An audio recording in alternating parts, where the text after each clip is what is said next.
네, 한 절 말씀인데요. 같이 두 번 읽도록 하겠습니다. 같이 읽겠습니다. 하나님의 아들 예수 그리스도의 복음의 시작이라. 하나님의 아들 예수 그리스도의 복음의 시작이라. 아멘. 잠깐 기도하겠습니다. 하나님 감사드립니다. 이 시간 마가가 기록한 복음서 말씀을 나누려고 합니다. 복음이 무엇인지, 복음에 대해서 더 깊이 이해하고 더 깊이 삶에 적용할 수 있는 은혜의 시간 되게 하옵소서. 감사드리며 예수님의 이름으로 기도드립니다. 아멘. 2014년도에 미생이라는 드라마가 크게 인기를 끌었던 적이 있습니다. 사회 초년병이 회사에 입사해서요, 살아남기 위해서 고군분투하는 장면을 담고 있습니다. 그때 미생복음이라는 것이 있었습니다. 제가 몇 가지 소개해 드리려고 합니다. 내게 월급 주시는 자 안에서 내가 모든 것을 할 수 있느니라. 아멘 하지 않으셔도 됩니다. 미생복음 1장 3절입니다. 그런즉 성과급, 보너스, 월급 이 세 가지는 항상 있을 것인데 그 중에 제일은 월급이라. 미생복음 1장 4절입니다. 사장님 홀로 퇴근하며 불 켜진 사무실을 보니 그가 보기에 심히 좋았더라. 주일이 가고 아침이 되니 이는 월요일이니라. 칼퇴근을 하는 직원을 향해 이르사 화 있을진저 이 독사의 자식들아, 너희가 연봉 감봉을 피할 수 있으랴. 여러분, 우리는 수도 없이 복음에 대해서 들어왔습니다. 여러분이 생각하는 복음이란 무엇입니까? 오늘 우리는 마가가 기록한 복음에 대해서 함께 나누려고 합니다. 이 복음이란 단어는 헬라 유앙겔리온이라는 단어입니다. 그 뜻이 굿뉴스입니다. 굿뉴스. 좋은 소식, 복된 소식이 바로 복음입니다.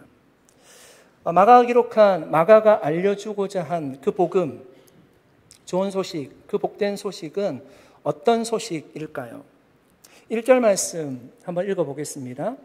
하나님의 아들 예수 그리스도의 복음의 시작이라. 여러분, 마가복음 1장 1절 말씀은요, 마가복음 전체의 주제와 같은 말씀입니다. 그러니까 마가복음 16장까지 진행이 될 텐데 마가는 계속적으로 이 부분을 강조하게 될 겁니다. 첫 번째, 마가가 알려주고자 한 복음은요, 예수는 하나님의 아들이라는 것입니다. 이런 성경학자들은 마가복음이 네로 황제 당시에 박해를 받던 로마인들을 생각하면서 기록한 복음서라고 합니다. 그렇게 생각하는 몇 가지 이유가 있는데요. 첫 번째는 복음서에 보시면 유대인들이 사용하는 용어나 풍습에 대해서요, 자세하게 설명하고 있다는 겁니다. 만약에 독자가 유대인들이었다면 그렇게 설명하지 않을 겁니다. 두 번째는 마태복음을 보시면요, 구약 말씀에 대해서 굉장히 많이 인용을 하고 있습니다. 그런데 마가복음은 거의 인용을 하지 않습니다. 그러니까 이 구약에 대해서 좀 불편해하는 성도들이 있었기 때문에 아마 구약에 대해서 많이 인용을 하지 않았을 겁니다. 세 번째 이유는요, 다른 복음서와는 다르게 마가복음에는 로마 사람들이 사용하던 라틴어를 많이 사용하고 있다는 겁니다. 18회나 사용이 되었습니다. 그러니까 어떤 것을 설명할 때에 반드시 명확하게 얘기를 해야 될 때는요, 그 라틴어를 사용했다는 겁니다. 마가가 기록한 여러분 복음, 마가가 처음으로 글을 쓰면서요, 첫 번째 강조하는 것이 예수가 하나님의 아들이라는 것입니다. 왜 이 부분을 먼저 강조했을까요? 여러분, 당시 로마 사람들은 그들의 정신세계, 문화세계를 이끌고 있던 것이요, 헬라의 신관입니다. 그러니까 신적인 존재는 영적인 존재이고 거룩한 존재입니다. 그에 반해서 물질 세계는 더러운 것입니다. 그러니까 신이 더러운 육신을 입고 이 땅에 온다는 것을 상상할 수 없습니다. 마가는 이런 문화권에 있는 자들에게 예수는 하나님의 아들이라고 소개하고 있습니다. 그러니까 예수라는 사람이 우리가 보기에는 육신을 입고 있는 우리와 동일한 사람 같아 보이지만 그는 하나님의 아들이라는 것입니다. 여러분은 예수님이 실제로 우리와 같은 육신을 입고 이 땅에 오셨음을 믿으십니까? 우리가 생각할 때는요, 사실 예수님이 우리와는 조금 다르다고 생각하면 우리의 마음이 훨씬 더 편한 것 같아요.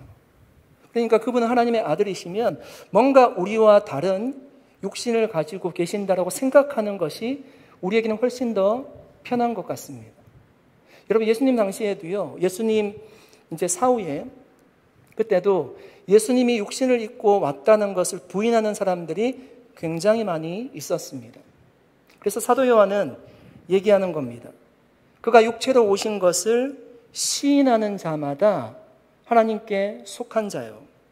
그가 육체로 임하심을 부인하는 자마다 적그리스도라고 얘기했습니다.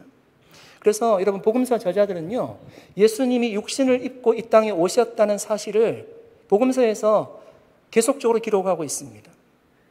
예수님이 육신을 가지고 오셨기 때문에 마구간에 태어나야 했습니다. 예수님이 받으신 고난은요, 우리가 받는 고난과 동일한 고난이었어요.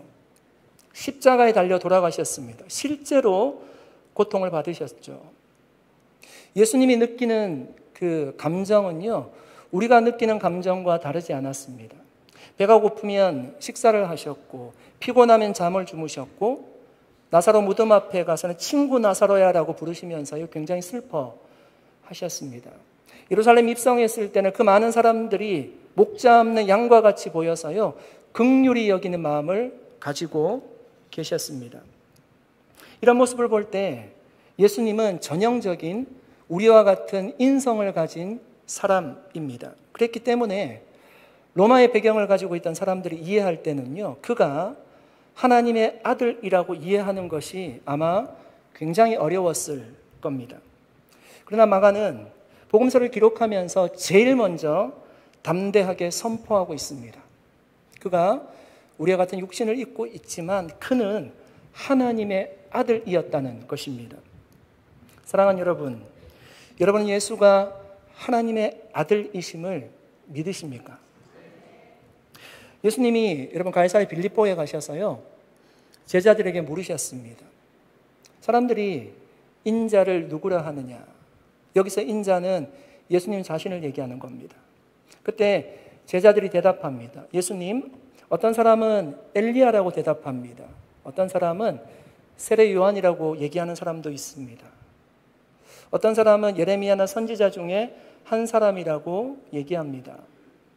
예수님이 그 얘기를 듣고요, 좋아하지 않았습니다. 사실은 그 정도 레벨에 있는 사람들을 얘기하면 굉장히 좋아해야 될 것 같습니다. 엘리야 존경받던 인물이었고요, 세례 요한 얼마나 뛰어난 사람입니까? 그런데 예수님이 원하는 대답이 아니었어요. 예수님이 제자들에게 묻습니다. 너희는 나를 누구라 생각하느냐? 그때 베드로가 얘기합니다. 주는 그리스도시요 살아계신 하나님의 아들이십니다. 여러분, 예수님이 그 얘기를 듣고요, 굉장히 좋아하셨습니다. 바요나 시몬아, 내가 복이 있도다. 이를 내게 알게 한 이는 혈육이 아니요 하늘에 계신 내 아버지시니라. 얼마나 좋아하셨는지 모릅니다. 그런데 이내 예수님께서 베드로를 혼내십니다. 예수님이 그 말씀을 하시고 난 이후에요, 자신이 어떤 삶을 살아갈 것인지를 얘기했습니다. 자신이 고난을 받을 것이고 죽임을 당할 것이고 3일 만에 살아날 것을 말씀했습니다. 그 얘기를 듣고요, 베드로가 예수님의 옷을 붙잡았습니다. 항변했다라고 얘기합니다. 그럴 수 없다는 겁니다. 예수님, 그러시면 안 된다는 겁니다. 내가 지켜드릴게요. 아마 스승 예수님을 위하는 마음으로 얘기했을 겁니다. 그런데 예수님은요, 그 일 때문에 베드로를 굉장히 꾸짖으셨습니다. 왜 베드로는 예수님께 혼이 났을까요? 베드로는 예수님을 하나님의 아들이라고 고백했잖아요. 그런데 여러분 생각해 보시면요, 베드로가 생각했던 하나님의 아들은 고난 받으시면 안 됩니다. 하나님의 아들이라고 하면 힘과 권세를 가지고 있어야 됩니다. 능력을 가지고 있어야 돼요. 그런데 예수님이 고난받아서 죽는다라고 말씀을 하시니까요, 그것을 받아들이기가 굉장히 힘들었던 것입니다. 하나님의 아들이라고 고백했지만 하나님의 아들이라는 개념이요, 달랐다는 얘기입니다. 다시 한번 여러분 질문 드려보고 싶습니다. 여러분 정말 예수가 하나님의 아들이라고 믿으십니까? 여러분 우리가 겉으로는 베드로와 같이 모두가 예수를 하나님의 아들이라고 고백할 수 있지만 중요한 것은 무엇인가 하면 그 내면의 답이 중요해요. 내가 하나님의 아들이라고는 얘기할 수 있지만 내가 정말 예수를 어떤 하나님의 아들이라고 믿는가가 훨씬 더 중요합니다. 이런 로마 사람들은 로마 황제를요, 신의 아들로 생각했어요. 그러니까 로마 사람들이 생각하는 하나님의 아들은 로마 황제와 같은 사람이에요. 어떻게? 힘과 권세를 가지고 있어요. 능력을 가지고 있어요. 예수님과 하나님의 아들이라고 얘기를 하면 아마 그런 로마 황제와 같은 아들을 생각하게 될 겁니다. 여러분 요즘 현대인들은요, 뭔가 그 분야에서 탁월한 사람들, 이렇게 뛰어난 사람들을 다 신의 호칭을 붙입니다. 축구를 잘하면 축구의 신이라고 얘기하고요, 축신이라고 얘기하죠. 뭐 요리를 잘하면 요리의 신이라고 얘기하고요, 뭐 야구를 잘하면 야구의 신, IT의 신, 영화의 신, 다 신이라고 붙입니다. 여기는 얼마나 있을지 모르겠는데요. 여러분 리그 오브 레전드라는 게임을 아십니까? 일명 롤이라고 하는데요. 이렇게 조용하다는 것은 모르신다는 이제 대부분이. 롤의 신을 아십니까, 여러분? 페이크라는 선수인데 요즘은 여러분 그 게임이요, 예전과 같이 오락실에 가서 오락하던 그런 게 아닙니다. 올림픽 아시안 게임 정식 종목입니다. e스포츠가. 그러니까 금메달도 땄던 친구입니다. 연봉이 수백억씩 되는 사람입니다. MZ세대에게는 그 페이크라는 선수가요, 신과 같은 존재예요. 게임 세계에서는 신과 같은 존재입니다. 여러분 한번 생각해 보십시오.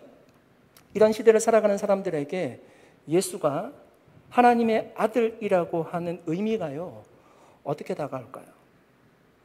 로마 사람들에게 예수가 하나님의 아들이라고 하면 로마 황제를 떠올리게 될 겁니다. 오늘날 이 시대 많은 사람들이 신이라고 얘기하는 사람들이 많이 있는데 우리가 예수는 하나님의 아들이라고 얘기했을 때 그 사람들에게 그 느낌은 어떻게 다가올까요?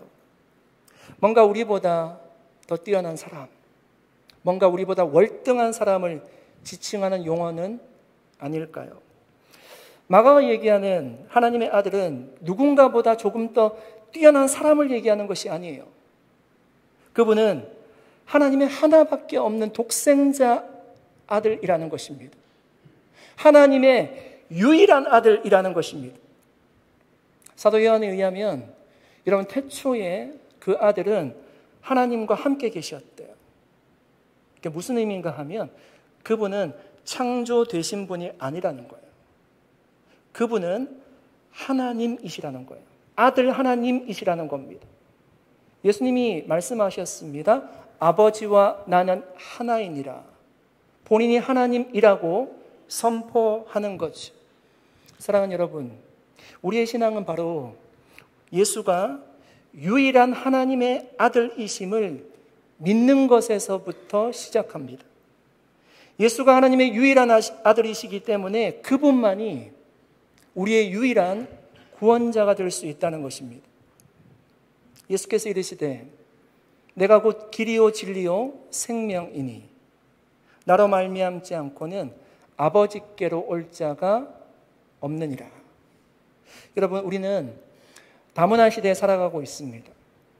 많은 사람들이 생각이요 얼마나 다양한지 모릅니다. 그러니까 내가 생각하는 생각만 옳다라고 얘기할 수 없습니다. 다른 사람 생각도 잘 들어야 되고요, 인정할 줄 알아야 됩니다. 세상은 그렇게 발전해 가는 것입니다. 그런데 그런 다양한 생각들이 진리에 관해서도 양보를 요구합니다. 예수만이 길이요 진리요 생명이 아니라고 얘기하는 시대에 우리가 살아가고 있죠. 그러나 우리는 예수가 우리를 구원해 주실 유일한 하나님이라고 믿고 있습니다. 진리를 타협하는 것 쉬울 수 있습니다. 양보하는 것 오히려 어렵지 않습니다. 굉장히 열려있는 사람이고 신사적이게 보일 수 있습니다. 그러나 그것을 양보하지 못하는 이유는 그것이 우리를 위해서도 그들을 위해서도 복음이 아니기 때문입니다. 여러분, 진리는 혼합될 수 없어요. 진리가 섞이면 그것은 맛을 잃은 소금과 같습니다. 아무런 쓸모가 없죠. 사랑하는 여러분, 여러분은 이 신앙의 고백, 예수가 하나님의 아들이라는 이 믿음의 고백 가운데 굳게 서 계십니까? 가장 중요한 믿음의 고백입니다. 그분이 누구신지에 대한 믿음의 고백이에요. 그분이 우리를 구원해 주실 유일한 하나님의 아들이라는 것입니다. 여러분, 이 믿음의 고백 가운데 굳게 서 있을 수 있기를 축복합니다.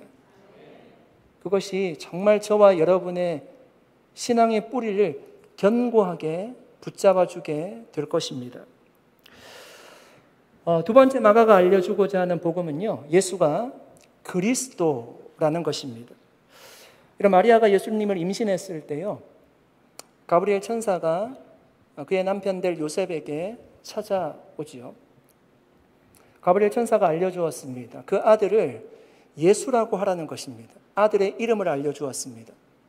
마태복음 1장 21절 말씀입니다. 아들을 낳으리니 이름을 예수라 하라. 이는 그가 자기 백성을 그들의 죄에서 구원할 자이심이라 하느라. 여러분, 예수라는 이름의 뜻은요, 구원자라는 뜻입니다. 마가는 그 예수가요, 그리스도라고 얘기합니다.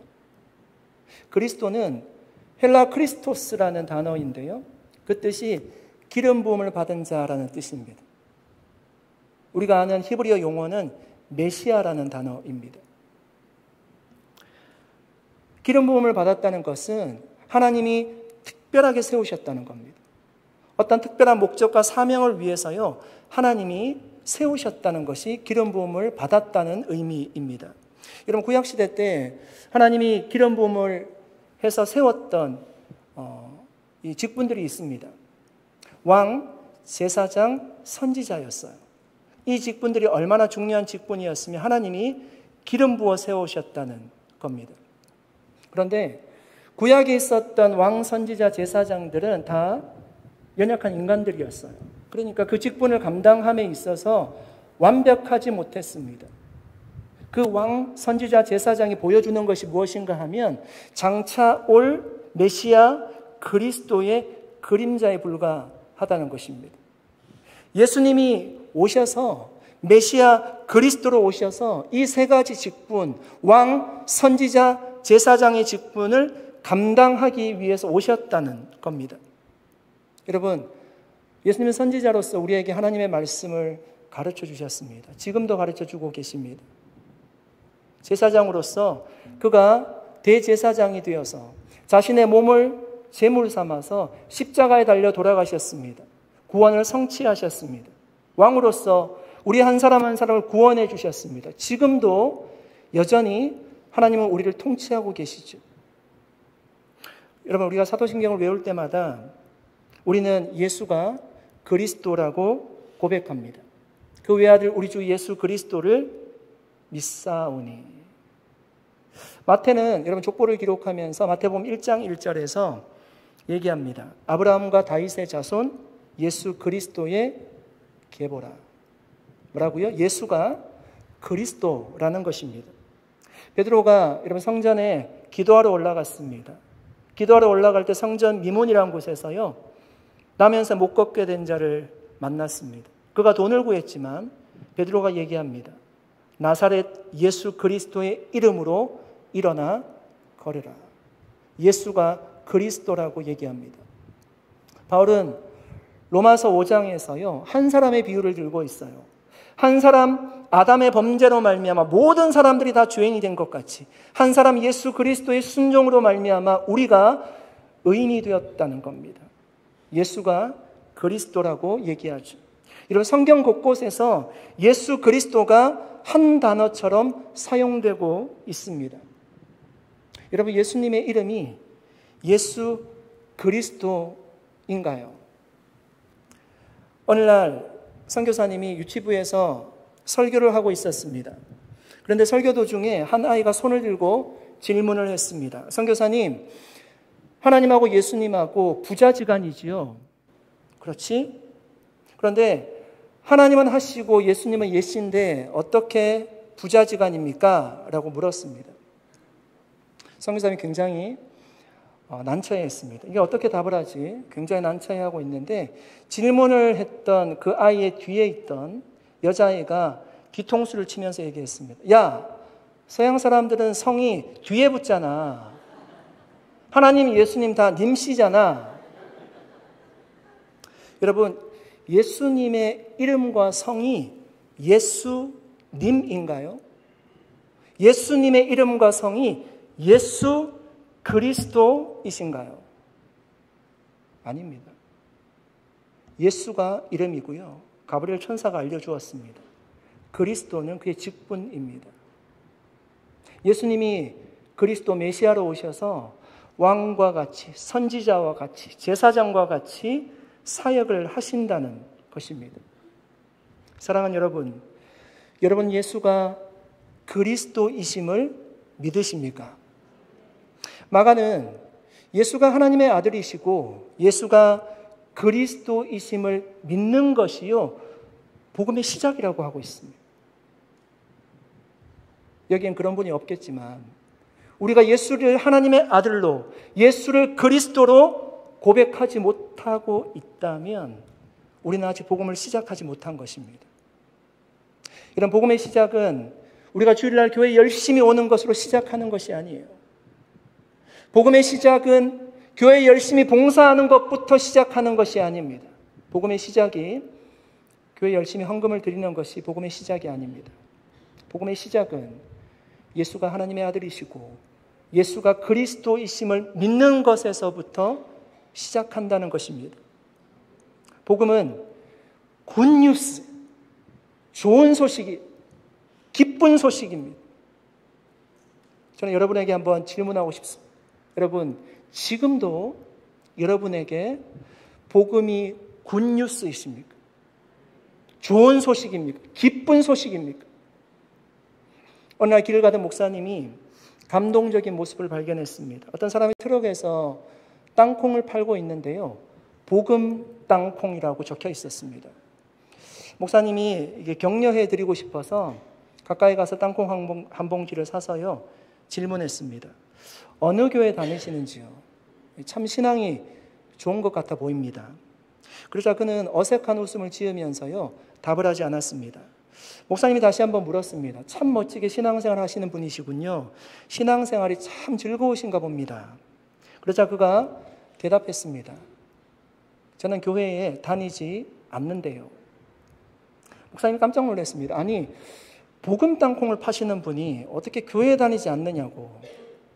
그래서 마음속으로는 그래도 뭔가 조금 교회에 대한 상처가 있고 어려움이 있기 때문에 교회를 나가지 않나 보다라고 생각을 하고요.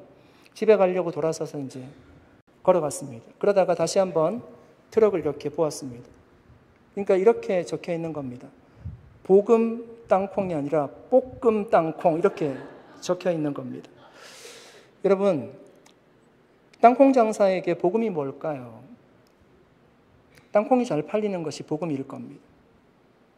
취업난에 걱정하고 있는 사람들에게 복음은 직장이 복음일 겁니다. 주택난에 고생하는 매일매일 집을 옮겨 다니는 사람들에게 복음은요, 아마 가정일 겁니다. 집을 구하는 걸 겁니다. 입시난에 밤잠 설쳐가면서 공부하는 학생들에게 복음은 좋은 대학교일 겁니다. 우리 중에도 아픈 분들이 계시는데 아픈 분들에게 복음은 신약이 개발되거나 새로운 치료법이 생기는 것이 복음일 겁니다. 사람들이 생각하는 복음은요, 나에게 필요한 소식, 좋은 소식일 겁니다. 여러분, 현대인들이 얼마나 바쁘게 정신없이 피곤하게 살아갑니까? 그 현대인들에게 복음은요, 지금보다 상황이 좋아지는 겁니다. 우리가 다 꿈꾸는 거죠. 충분히 이해할 수 있고 공감할 수 있습니다. 그러나 여러분, 한번 우리 곰곰하게 생각해 보시면 좋겠습니다. 지금보다 상황이 좋아지면요, 다 괜찮은 것입니까? 그때로부터는 아무런 문제가 없는 것입니까? 마냥 행복할 수 있는 것입니까? 아마 그렇지 않을 겁니다. 이런 복음은요, 우리의 한 가지 어떤 상황을 바꾸는 것이 아닙니다. 복음은요, 뿌리를 바꾸는 거예요. 죄인에서 의인으로 뿌리를 바꾸는 거예요. 사단의 종에서 하나님의 자녀로 뿌리를 바꾸는 거예요. 욕망과 정욕을 따르는 삶에서 예수 그리스도를 따르는 삶으로 그 뿌리를 바꾸는 거예요. 뿌리를 바꾸게 되면 여러분, 결국은 모든 면에서 좋아질 것입니다. 좋아진다는 것이 우리가 원하는 대로 모든 일이 된다는 의미는 전혀 아닙니다. 뿌리가 바뀌게 되면요, 내 생각이 바뀌어져요. 고통과 어려움 가운데 있지만 그것이 마냥 슬프지 않습니다. 웃음이 회복되고요, 절망 가운데도 소망을 가질 수 있어요. 인생의 참된 가치와 의미를 뿌리가 바뀌면 깨달을 수가 있습니다. 여러분, 곧 멸망할 소돔성에서요, 비즈니스가 성공하고 내가 유명해지면 괜찮은 것입니까? 노아 시대를 살아가는 사람들이 되걸 같은 집을 지어놓고요, 살아가면 괜찮은 것입니까? 그 성이 무너질 걸 알고 지금 비가 내려서 이 세상이 잠길 것을 알면요, 그 성으로부터 도망 나와야 됩니다. 노아의 방주에 타야 되는 거예요. 이것이 여러분 복음이에요. 한 가지 문제를 바꾸는 것이 아니라 내가 바뀌는 것, 그것이 뿌리가 바뀌는 겁니다. 이제 말씀을 정리하겠습니다. 아프리카를 방문한 고위급 인사가 통역을 대동하고요, 많은 사람들 앞에서 연설을 시작했습니다. 그는 한동안 두서없이 이야기를 늘어놓았습니다. 이야기를 끝내자 통역이 일어나더니 몇 마디로 통역했습니다. 그러자 다들 너무 크게 웃는 겁니다. 폭소를 터뜨렸습니다. 고위급 인사가 깜짝 놀라서 통역에게 물었습니다. 어떻게 내가 한 이야기를 그토록 짧게 얘기할 수 있습니까? 네, 짧게 요약했습니다. 장황하지만 통역할 가치가 없는 내용들입니다라고 통역했습니다. 여러분, 우리가 생각하는 복음이라고 하는 것이요, 굉장히 장황해 보일 수가 있는데 전혀 장황하지가 않습니다. 너무너무 단순해요. 우리가 남들에게 복음을 설명하려고 할 때 장황하면 안 됩니다. 내가 믿는 것이요, 정확하게 얘기할 수 있어야 됩니다. 오늘 마가가 아주 단순하게 우리에게 얘기하고 있습니다. 예수가 하나님의 아들이라는 것입니다. 예수가 그리스도라는 것입니다. 여러분, 이것이 우리가 고백이 되면요, 저는 우리의 삶의 문제가요, 흔들리지 않을 거라고 믿습니다. 예수가 우리를 구원해 주신 유일한 하나님의 아들이세요. 그분이 지금도 우리를 통치하고 계세요. 지금도 하나님의 보좌 우편에서 우리를 위해서 기도하고 계신다는 사실을 우리가 믿는다면요, 우리의 삶의 문제가 커 보이지 않을 거예요. 여러분, 교회가 건강한 것, 교회가 건강하게 세워져 가는 것 어디에 있습니까? 주님이 베드로의 고백 위에 교회를 세우신다라고 얘기했습니다. 주는 그리스도시요, 살아계신 하나님의 아들이십니다. 우리 교회가 흔들리지 않기 위해서는 이 시대에 하나님이 정말 기뻐하시는 교회로 쓰임받으려고 하면 이 복음을 놓으면 안 된다는 것입니다. 다른 모든 것을 우리가 열어놓아도 복음만을 우리가 흔들리면 안 된다는 것입니다. 여러분, 가정에 문제가 있으십니까? 누가 해결해 줍니까? 예수 그리스도가 우리의 문제를 해결해 주실 줄로 믿습니다. 여러분, 이 땅에 있는 많은 젊은이들이요, 청년들이 자신이 허무한 인생을 살아가느라고 얼마나 많이 얘기하는지 모릅니다. 자기 뜻대로 인생이 되지 않아요. 아무리 노력해도요, 직장에 취업하고 뭔가를 이루기가 어려운 시대 가운데 살아가고 있습니다. 여러분, 저는 그 허무한 인생을 살아가는 그 청년들에게도 복음이 답인 줄로 믿습니다. 여러분, 수많은 연세 드신 노인들이요, 얼마나 많이 고독사하고 있는 줄 아십니까? 연세를 드시도록 자녀들을 양육하고 얼마나 고생하셨습니까? 그런데 인생 말년의 허무함을 느끼고요, 고독사한다는 것입니다. 저는 그분들에게도 복음이 소망을 가져다 주는 줄로 믿습니다. 우리가 허무한 인생을 사는 것은 예수가 없기 때문입니다. 예수가 있으면 복된 인생을 살게 될 줄로 믿습니다. 정말 그 복음이 정답인 줄 알고 그 복음의 뿌리를 견고하게 내리고 신앙생활하는 저와 여러분 되시기를 예수님의 이름으로 간절히 축복합니다. 기도하겠습니다. 하나님 아버지, 감사드립니다. 오늘은 우리가 마가가 기록한 복음에 대해서 함께 말씀을 나누었습니다. 우리가 어렵게 생각하지 않고 장황하게 생각하지 않게 하여 주시고, 예수가 하나님의 아들이시고 예수가 그리스도라는 그 사실 위에 우리의 믿음의 뿌리를 견고하게 내릴 수 있도록 역사하여 주시옵소서. 그리하여서 우리의 삶의 문제, 교회의 문제, 가정의 문제가 다 해결될 수 있게 하여 주시고, 소망 가운데 그 문제를 바라볼 수 있도록 은혜 베풀어 주시옵소서. 감사드리옵고 예수님의 이름으로 기도드리옵나이다. 아멘. 우리 자리에서 일어나셔서 마지막 찬양 부르겠습니다.